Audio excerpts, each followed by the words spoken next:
The Factory Must Grow, From Starter to Mega Base. Episode 10, Preparing for the Future.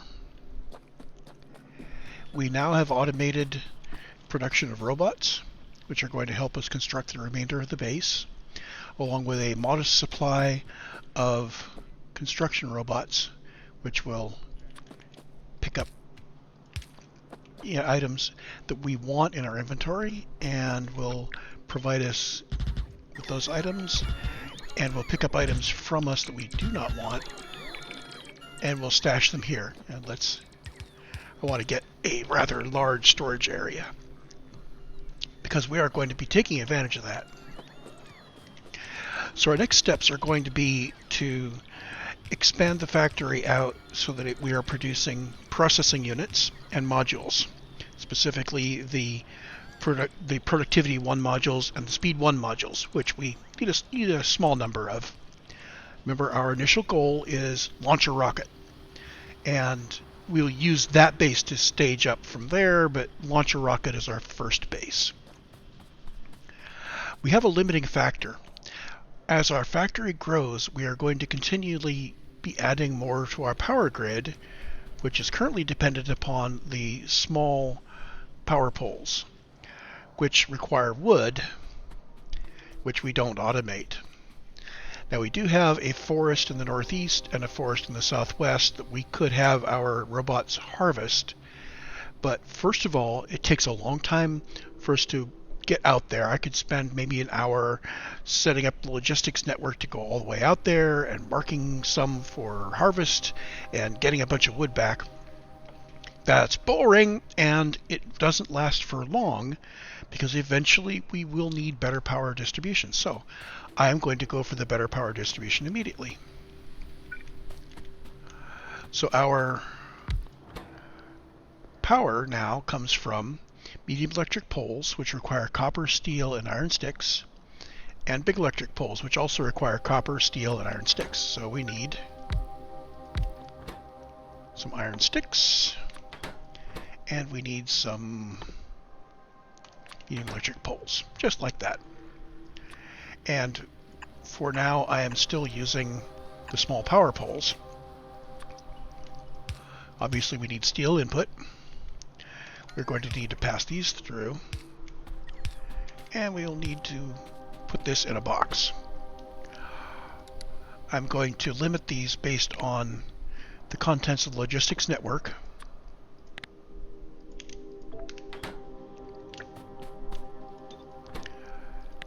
The idea is we will maintain a certain quantity in the logistics network, whether it's in this box or in one of the yellow boxes. I want to start doing that more often. It may not be that we do that everywhere or for everything, but there we go. So now we need iron delivered to the stick machine, and we need steel delivered to these other, well, we got steel, we need copper to these other guys. So now the question is, how can we get copper down here? We have plenty of iron in a couple of places. Copper, we only have half a line of copper in this part of the base, and it's coming down to these two places. This copper is critical for production of our electronic circuits, which are critical for production of our mall. Well, this is mall production, so let's hammer it off of here. So if we were to grab this guy, we could bring down our supply of gears and copper. This would starve potentially our red science if we did this. Well, we can set up a priority splitter to do that correctly. So that's what I will do. I'm going to drop into the middle of this here, and I'm going to say with priority to the right, anything in excess of what we need for science, I'm going to go ahead and bring down here.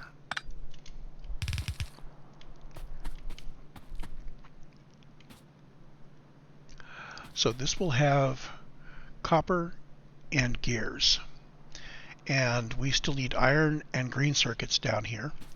I may have other things I want to make in this area, so I'm going to go ahead and bring some additional stuff in. This only has green circuits, and this only has copper, only has iron. So what I'm going to do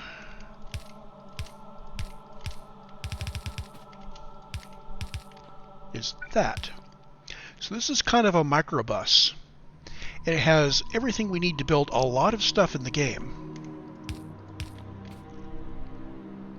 Doesn't have steel, but steel is used for only a few things at this point. So I'm going to bring this over and just build ourselves a little microbus here. We may never build anything except these things. So, yeah. I don't know what the balance is on how fast we need all this stuff. So basically I'm just going to watch this and see where arms flail. This looks like this is... Everybody's keeping up, everybody's keeping up. This guy is just chunking right along. This looks like a fairly balanced setup. And it is producing these things for us. So I am going to go ahead and put those on my hotbar. And the next thing I want to do is rework my logistics here so that I am maintaining a small quantity of everything that I might need and pushing everything back out in the logistics network that I don't need. So I'm going to go ahead and do a pause on the recording, and when we come back I will have logistics all worked out here. 3, 2, 1, Shazam! Okay, so I have set up a whole bunch of things with the minimum quantities that I want to either be supplied with or have Handy Hands build. Handy Hands will trigger off and start building things, and I will get supplied with them also. I have separate upper limits, so if I grab a whole bunch of something, I can carry around more than the minimum number for a while. And anything over that top limit will get shuffled back. I have a number of things that are set to 0, so if I pick up any of these at all, they'll just be shuffled off into my trash slots and sent off back to the factory. Trash slots actually can hold quite a lot, so if I am outside of logistics range, my excess will go in there, and I will continue working on stuff. And let's say I pick up a whole bunch of excess stuff, and I don't want it, I can always just do like that and shift click it back into the trash slots. It'll go back to the factory. And if I send, say, all of my copper and all of my iron, it will send it back, and then they will ship me new stuff to fill me back in. So notice these are brightened up when I'm getting delivered, and they'll be red when I can't. Substations, for instance, I haven't researched yet, so there's none of those. Same thing with concrete. Okay, so that running, there's the other thing. The other prep work I need to do for the future. I have not done my research. So let's get logistics 2 going, and railways and concrete, and worker robot speed is really good because I've got a lot of worker robots that are going to be running around. And advanced electronics 2, because I will be making processing units fairly soon. I could start this earlier, but yeah, I don't need it that soon. I still have to go build a smelter. So start that. And of all of this stuff, I want to tack on one more thing just to build, just to keep things going here. How about worker robot cargo size? That's not something you normally do in a speed run, but we're going to do that because that means when I'm getting refilled with logistic bots, it will send fewer bots with more things per bot. There we go. So now our research is set up, and we've got more of these guys coming through. And if I set this, notice my debug settings, I have these bright lines that show logistic bots that are delivering stuff to me or taking stuff back elsewhere. So this helps me know when I should just chill out and wait for the bots to be done, and when I'm good to go.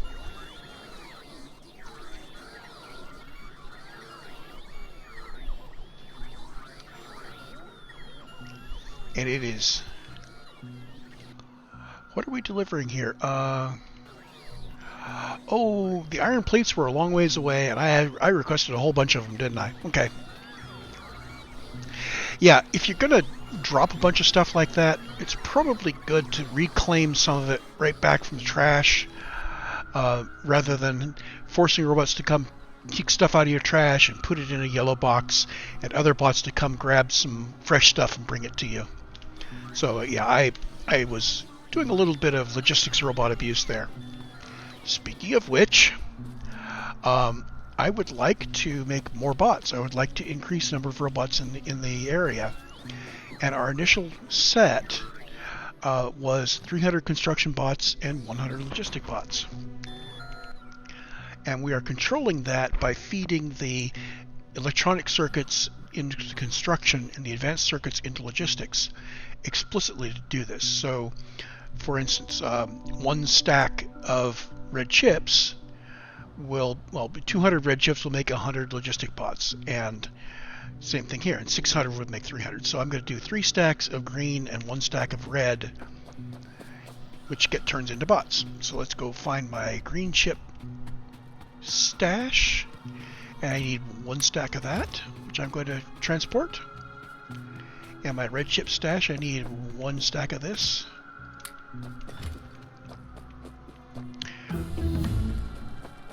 Now, in the larger factory, when we want this to grow automatically, I'll be doing all sorts of interesting little bits of math and having it automatically grow the number of bots for me. Maybe I'll set a threshold and have it do the proper thing. But for now, we can just do the right thing here. These guys need red circuits, so we do 1 stack in there. And I was going to do 3 stacks. I need 2 more stacks of green chips, don't I?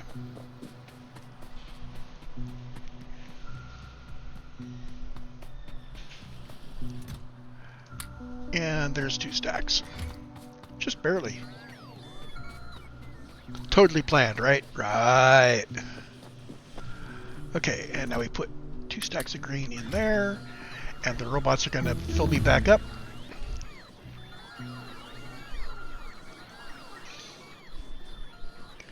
And with those going, I think we are all set. Our next step will be to put out our 2nd generation of smelters and miners, which are going to be using these new power poles. Now, I have already set up some blueprints here.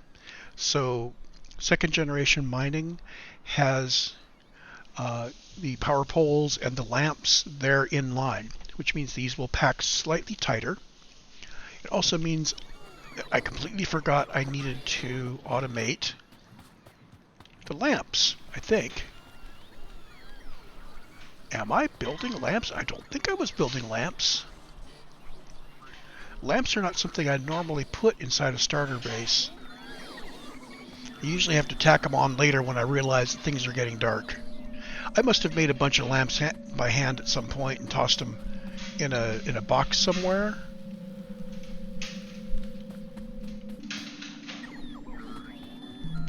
Well, goodness. They require iron plate, copper cable, and electronic circuit. Well, that's easy enough to do. I will just put one of those down in here, one down here. And there's my lamps, and there's my copper cable.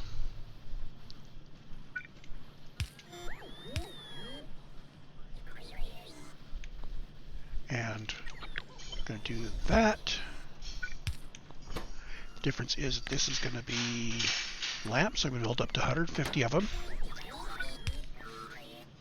And power. So we still are missing iron plate and that. Okay, so let's just do that. Since I don't know what the real rate is going to be. Now let's poke at this and see which inserters are going wild.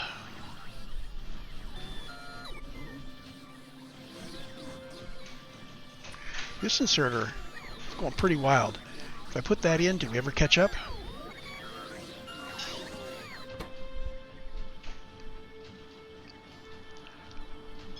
I think we are just barely catching up at that point. So this is going to turn out these lamps really fast. What does max rate calculator say? In terms of fast inserters, it means that we want input of,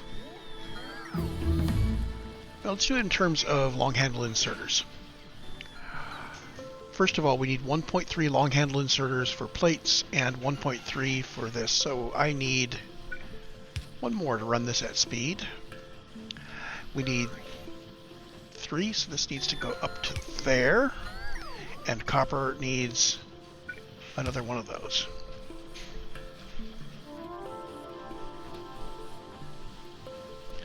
So if we look at our production rate on lamps,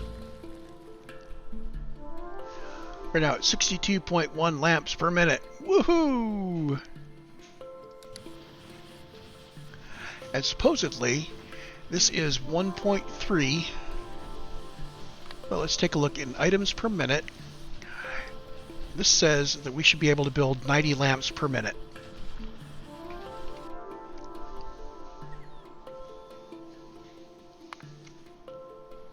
And we're running at 60. Okay. So somebody is slowing down somewhere. I think this is short copper plate, or copper cable. Ah, we need another half machine of copper cable to make that come out even. So we're just going to run this at 2/3 speed. That's fine. This is building lamps very quickly. Okay, so now I've futzed around with lamps a little bit. Let's take a look at our circuit again. Here is our mining, which will be lit up, and I will be able to pack it a little bit tighter, so it's only 7 wide instead of 8. I think that may help get an additional lane out of some patches, which would be good. We have what I call second generation steel 48. So this is a short wide smelter. So we split the incoming iron at the top 2 ways, just like a normal smelter. And we've got our lane of coal going down the middle, and using the high-end medium power poles, we can cover everything without all the weirdness around, oh no, we can't get any stuff into the inserters in the middle. We also have the second generation smelter for normal iron. Nice and short, but this handles an entire belt of input to an entire belt of output. And again, using the medium power poles, we have fewer of them, and this also tiles nicely. So I am going to copy this blueprint book back into my game blueprints again. Also grab the circuit cookbook while I add it. So create a copy of this, and create a copy of this. And we go back to game blueprints. This guy goes away. And that goes there. And with this, we are all done. We have our next generation blueprints ready to go for mining and smelting. We have a fresh copy of the blueprints we will use for doing electronic circuits and so on, all the way up through processing units. So the next video we can pick up with building the smelter off to the right. There we go. That's episode 10. Finally, and this time I recorded it, and I remembered to turn on my microphone. Yay! See you in the next one.